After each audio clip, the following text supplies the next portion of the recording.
Who said I love you first in your relationship, but how long do you think is normal to wait in a relationship before having sex with them? If Tom didn't move to Australia, do you think you would go alone? I found out that my boyfriend has been on a dating site for months now.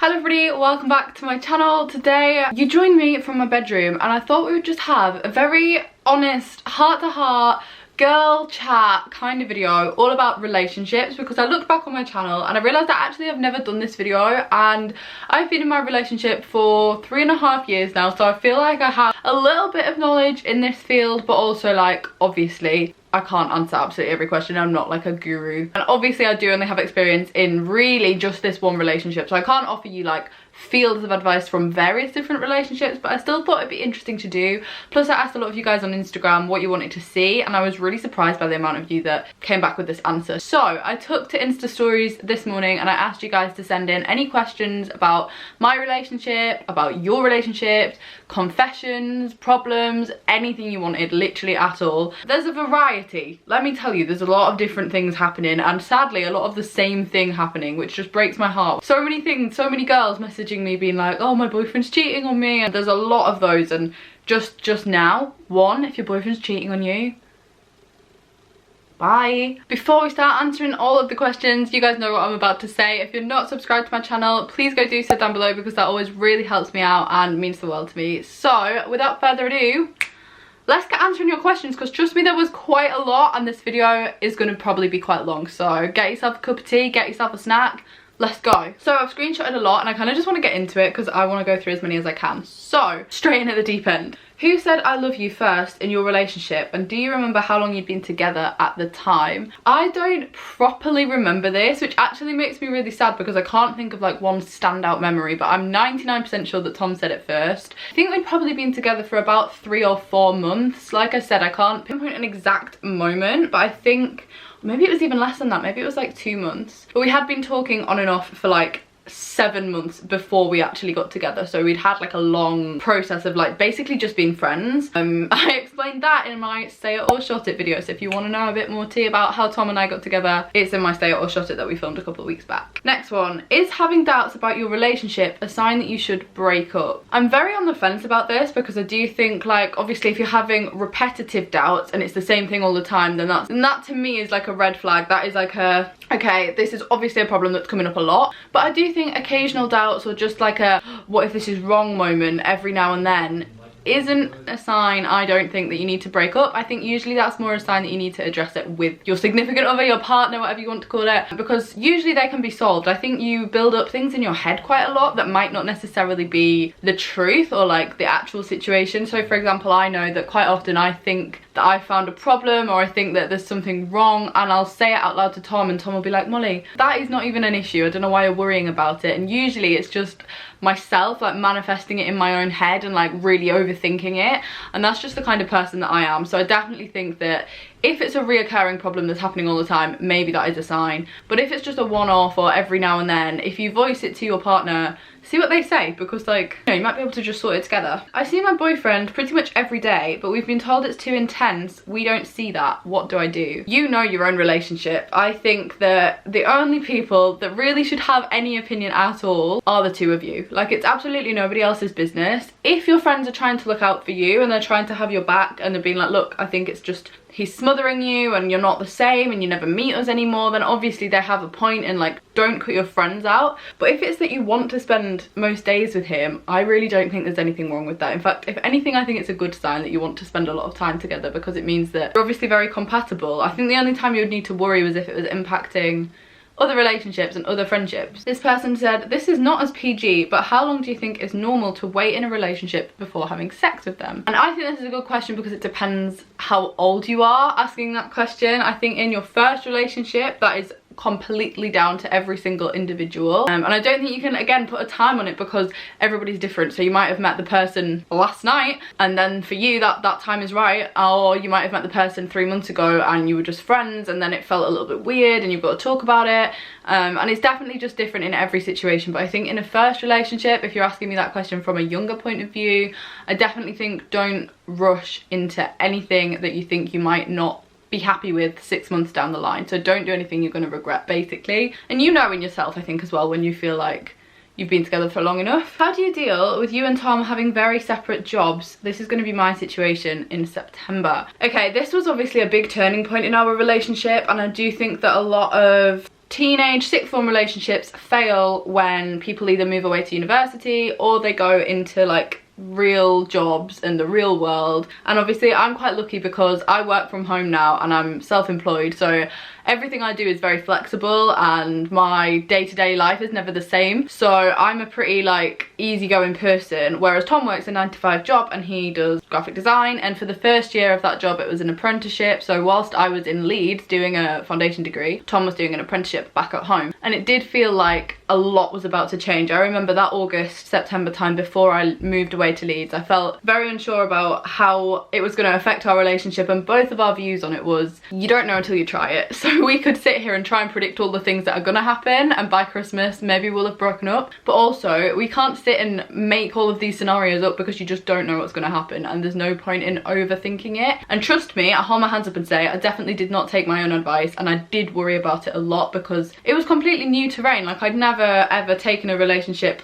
from school into an adult real life setting before, but I think we managed to make it work very well. And I say both Tom and I are very laid back. Tom more so is very laid back. I am slightly less laid back. Still pretty easygoing when it comes to relationships, and because we trusted each other and because we just wanted each other to be happy in our job or in our university degree, which I wasn't, it did work. And I think that it's just the first few weeks where it's a bit daunting because you are having a big what if feeling. If Tom didn't move to Australia, do you think you would go alone? I think this depends a lot. Obviously, if I was going to commit to moving to Australia for a year or 2 years and Tom wasn't down for that, I probably wouldn't do it because that would then affect our relationship. Because I think traveling for a little bit, even up to like 6 months, maybe a bit longer, you can probably make that work in terms of having a relationship back home. And whilst I was traveling in Oz, I actually did meet a couple of girls who had boyfriends back in England and had been in Australia. They'd been in Australia for about a year, and they did make it work, and it was like, you know, it wasn't unheard of. But personally for me, I think that if I was going to commit to that, I'd have to have a real think in my head. I'm picking between him and the country, and obviously that would then be a massive decision, and I probably wouldn't go ahead with it because I think I kind of want us to do it together. Like, I don't really envision myself going out there alone to try and start a whole new life. Like, that isn't what I want. I want us to go out there together and experience a mad, crazy adventure together. And thankfully, currently he's pretty on board. Obviously, it really depends with his job and stuff like that, but it's in the planning process. What is your favourite date idea? So this is easy for me because I know what my favourite date is. My dream date night is, I do quite like a date night where you have to make a lot of effort. I think that, don't get me wrong, there are date nights that are just as good where you don't get dressed up, where you have a movie night and you have, you know, your pyjamas on and you're watching a film. I love those, don't get me wrong. But if we're talking date nights where you make an effort, I love getting dressed up and like doing my hair, doing my makeup, getting my nails done, and then going out for a nice dinner at just like one of our favourite restaurants, and then going out for nice cocktails afterwards. Not necessarily getting drunk, just going for nice drinks in a bar and staying over somewhere. So like, for example, we do this fairly often, not all the time, but we'll go to Leeds for the weekend and we'll book a hotel, we'll book a table at a restaurant, and we'll go out for drinks. And it's just a really nice evening because you spend so much quality time with that person where you're just not distracted, you're talking to each other, and you're also having good food, good drinks, and then you don't have to worry about driving anywhere, and you're staying over, and it's nice and romantic. And I just think that's my perfect weekend and one of my favourite dates. But if we're talking a free option, currently my favourite date is just to go to the beach. I love driving to the beach and just sitting there, getting an ice cream. That version costs about £3, whatever the cost of an ice cream is. So I do love stuff like that, but just if we're making more of an effort. Okay, next. I still like my ex, but we're best friends and I don't think he feels the same. What do I do? I honestly feel like in this situation the only option is to just cut ties, because if you're hanging around with your ex all the time and you really like them still, the only person you're hurting in that situation is yourself. You're putting yourself through that pain every single day of being like, oh, maybe today he'll tell me he likes me again, when the chances are he probably would have done it by now if he was going to do that. So then it makes it very difficult on you because you're always chasing that. And I do think the best way is to just cut them out of your life completely, because I know, trust me, I've been in relationships before or talking to people before where they're like, oh, I don't like you, but let's just stay friends. And it doesn't work, because if you still like them, you're just constantly beating yourself up about it. And I really think that the only option is to cut them out, not permanently, just for a little bit while you work on yourself and you get over them. And then when you're in a better headspace, you can be like, okay, I think I'm ready to be friends. If that's what you want, if you're gonna mess me around, I'm not here for that. They're an ex for a reason, do you know what I mean? Like, if you were meant to be together, you would have probably stayed together. I am a believer in that people can drastically change and you can come back together and the timing is better and the person fits your lifestyle better, but generally I think don't go back. You've got to keep going forward. There's a lot of people in the world, you've got to meet someone else. This person said, I found out that my boyfriend has been on a dating site for months now. And this person has her boyfriend in her profile picture as well, I think. So, girl, what are you doing? What are you doing? All I'm really going to say to that is the same as what I've already said. Get rid of him. You just deserve better. Everybody deserves better than somebody that wants to pick somebody else. Like, I just think, especially when you're young and you're this age, don't waste your time chasing somebody that's attention isn't fully on you. I just think you deserve more than that. And I don't really know, in that situation, if you really love them, you could try having a conversation with them, but generally don't waste your time. Was it awkward between you and Tom when you first started going out together as a couple? No, I don't think it was, because we'd already been friends for like about 4 months, so we'd already kind of done stuff together, just the two of us. We weren't in a relationship, but we'd like go and get a coffee, or we'd have like free periods together in sixth form, so we'd just go into town together and things like that. It was never really like a massive step up. However, I have been on first dates where it's like, oh, okay, this is the first time I've really met this person and we're like out and about in town together. Obviously I was a little bit younger, I've been with Tom since I was like 16, but I do think that it is an awkward feeling. And you know, I don't know about you guys, but I never know like what is the acceptable mannerisms for like a first date. Do you hug them? Do you kiss them? Do you kiss them on the cheek? Like, what do you do? And I really do think that if Tom and I were to ever break up, I would not know how to navigate that field now, because Tom and I had a very like slow introduction to our relationship. It just kind of gradually happened. I do think that maybe I'm not the best one for this question, but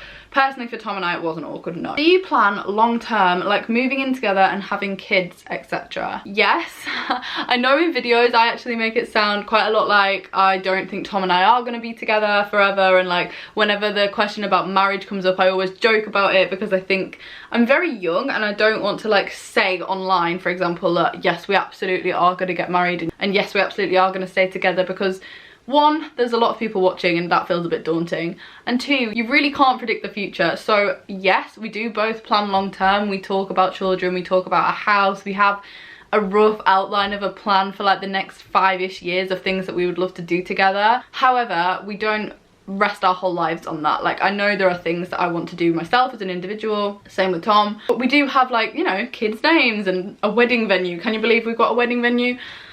Yeah, maybe that's too far, I don't know, maybe that's not normal, but it's beautiful. So I don't know, we talk hypothetically a lot, and there's not a lot more in it than that. It's hypothetical, but it's nice to imagine. I've always been that kind of person though. This was probably the most common response, and that is, I'm 20 years old and I've never had a boyfriend. I'm really beginning to think that this is embarrassing. Not at all. So many of my friends my age also have never been in relationships, and I don't think there's any issue with that. I think if you are 20 years old and you're really like, you know, uncomfortable with the fact that you've never had a relationship, you could absolutely try and start dating boys without it even being the thought of a relationship. Like, you could just, you know, meet up with people under normal circumstances. I would say go for drinks, go clubbing, just see if you're really desperately trying to meet somebody, just see where it goes. But also, I don't think there's anything wrong with being 20 and being like, I don't want a boyfriend. I want to be young. I want to have I want to experience this part of my life by myself as an independent woman. And I don't think there's anything wrong with that either. I think you can actively try if you want, there's nothing wrong with that, or you can just not be bothered by it. And I know that it's hard because there's such an element of comparison, especially online. It's your own life, and I don't think that's an issue at all. I think 20 years old and not having a boyfriend is not uncommon at all. Is it okay to only be with one person in your whole life, or do you think you need other experiences too? Funnily enough, this is a conversation that Tom and I do have together quite a lot, because obviously when I'm sat here saying, oh yeah, we do think about marriage, we do think about kids, and although it is hypothetical, there is always that element of, well, neither of us have ever been with anybody else. What if, for example, this sounds like a Love Island quote, but it's good, but it could be better, because neither of us know, because we've never had really any other experience. I definitely know that makes me naive, and also him probably very naive as well. But I think that if you're happy, there's no reason to change it, and I think you can always go looking for something. But if you're happy and you have a healthy relationship and you trust each other and you're still as in love with that person as you were when you met them, I really don't think you need to worry about what about other people, because otherwise you can waste your whole life thinking that. You could think that about friends, you could think that about jobs, experiences, travel destinations. You could just always spend your life trying to find the next best thing, and that's a dangerous way to live. Do you feel guilty telling each other that you want time alone? No, I don't think so. I think Tom and I are both pretty good because we have very separate like hobbies and extracurricular activities, even though neither of us are at school. He's very into sport. He does a lot of football. He spends like 2 or 3 evenings a week out of the house doing that, and I know that's his time and that's absolutely fine. And similarly, I spend a lot of time usually traveling around doing this job, and we both respect that. But I think if he was to come to me and say, look, on Saturday I'm busy and I kind of just want to have a bit of downtime, see my mates, I would just be like, okay, that's chill. But you've got to be able to have alone time. You've got to be able to just be your own person as well. Do you get worried when Tom goes out clubbing or to bars, etc., without you? No, I actually really don't. I would joke to Tom about it in the sense that I'd be like, oh, you're gonna meet a fit girl, and we'd joke together about that, but it would never be me actually worrying. And I think that again is a red flag. There's so much trust between the pair of us that I don't think either of us would ever need to worry. Like, he trusted me to go off to the other side of the world for 6 weeks, knowing that I was, you know, gonna be with lads, I was sharing rooms with lads, I was clubbing, and he trusted me and I trusted myself in the same way I obviously trust him. And I think that we're very laid back, and I know not all relationships are like that, but we've never given each other a reason to not trust each other. And any times there have been little wobbles, we're very good at speaking about it, and we're very good at just being like, I've had this thought, and this is this, and this is that, and we'll talk it out. Okay, is it bad that I really want to travel the world, but don't visualize my boyfriend coming too? No, I think absolutely not. And to be honest, I kind of had that same experience. I knew I wanted to do Australia alone. Obviously it depends, as I said at the beginning, how long you want to go away for, but I do think to a certain extent and for a certain amount of time, you're gonna be absolutely fine having time apart and traveling. And if anything, it solidifies the relationship because you're away from them, so you either feel, oh my god, I miss them, I wish they were here with me, or you think, actually, I don't miss them and I don't really think I want to go back to that relationship. And it does help you have a clearer perspective, I think. Right, just gonna do a couple more because we've gone through quite a lot. Is it possible to become self-confident whilst in a couple, or do you need to be single to do this? You do not need to be single. I think there is so much weight on social media and online put on, oh, you can't find yourself whilst you're with somebody else, or you shouldn't be with somebody else until you're comfortable in yourself. And I don't think that's true at all, really. And maybe that's a controversial opinion, but I know for sure that I have become my own person and more myself over the last 18 months since not being in education. And I've been with Tom that whole time, and I think we've managed as a pair to grow separately, but also, you know, bring that to the relationship and make sure that we're, like, I don't know, adapting and becoming adults. When we got together we were 17 and obviously not adults, and I think that you can do that in a pair. You don't have to be single to become self-confident. And if anything, your partner should be gassing you up. If you're starting to be like, oh yeah, I love myself, I really feel like I look good in this, and I really feel confident, and you're just becoming a bit more your own person, your partner should be backing that. Like, they should be there for it, not getting annoyed by it. And if they're not, you know what to do. Can't believe I just did that. Second to last one. How do you get your boyfriends to be close with your parents, if that makes sense? That is a real thing. I think when you start a relationship, you don't think about the effects it's gonna have on, like, a family dynamic. But I know, especially in my relationship, Tom has become part of the family, so it wasn't something we thought about, but now it definitely is a thing. And just involve them, include them. Don't cut your parents out, but get them to meet them and get them to, I don't know, go out for a meal or go to the cinema, or just little things where actually it's nice if your parents come too. Obviously you don't want the kind of parents where, like, they do absolutely everything with you and you never have any alone time, but I do think it's nice to go out for dinner with parents and, like, I don't know, have a family barbecue, or even just go out for the day with them. In fact, Tom and I's first, like, date where we were kind of getting together but not actually together, we went out for the day shopping with his mum and dad. And that might sound really weird now, but obviously, as I said, we were already friends and I already knew his parents, but we went and we were kind of like holding hands, and it was like, oh, this is weird because we're with your mum and dad, but it was fine. So I think involve them. That's the main way. Final one. Red flags in a relationship. And I made a little list because I think I have a few. Having had previous relationships that weren't great and having had friends in relationships that I can see aren't great, this is my red flag list. So, number 1, don't hide stuff on your phone. If you're hiding your phone from your partner, or your partner is hiding their phone from you, that is a red flag, I think. I'm not saying sit and go through your partner's phone, absolutely not, but I don't think they should have an issue if, for example, you wanted to use their phone, I don't know, just to take a photo or to text your parents, or like, there should be no issue because there should be no secrets. If they make you feel guilty for spending time with your friends, that is a red flag because they're your friends, they're not any direct relation to the relationship. Yeah, it's just toxic behavior. It's toxic behavior. Any form of being controlling, so like if they have opinions, like controlling opinions on what you're wearing, where you're going, what you're uploading onto Instagram, that's a red flag. Like, you're your own person and the only thing they should be adding to those things is support and positivity, and if they're not, that's a red flag. And the final one, I think this is a controversial one, is being fussy about what you're liking on social media. To me is a red flag. Like, if I was to see Tom scrolling through Instagram and he was liking another girl's photo, it's just his Instagram feed, and I don't think you need to think anything more than that unless they've given you reason to not trust them, which again goes back to the trust thing.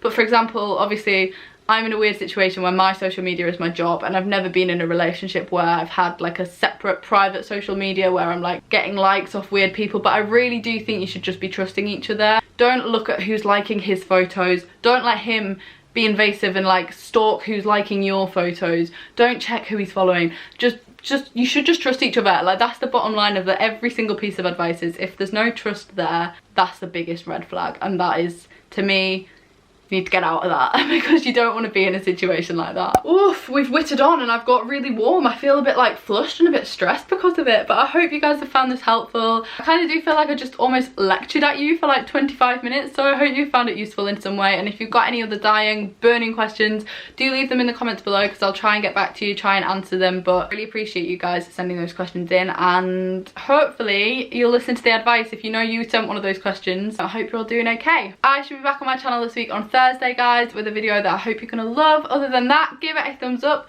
subscribe if you're new down below, and I shall see you all then. Bye!